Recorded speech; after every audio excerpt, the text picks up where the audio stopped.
Hello friends, welcome to your channel. In this video, we will cover inheritance concept in Java. In Java, we use inheritance mainly for the purpose of code reusability. Thus, inheritance saves our coding time from repeating the same code every time. For example, we have a class person with 3 public variables and 3 public methods. Now Rohit class is inheriting the person class using the extends keyword. So Rohit class would be called child class and person class would be called parent class here. Now Rohit class would be able to directly use these public variables and methods of the person class. Similarly, another class Priyanka is also inheriting person class using the extends keyword. So Priyanka class is child class and person class is parent class here. Now Priyanka class would be able to use the public variables and methods of the person class directly.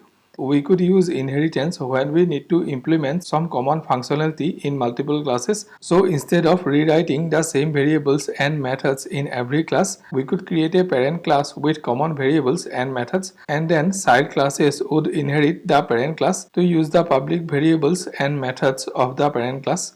Thank you for watching this video. I keep uploading videos like this regularly. If you like this video, please subscribe to the channel and like and comment in the video.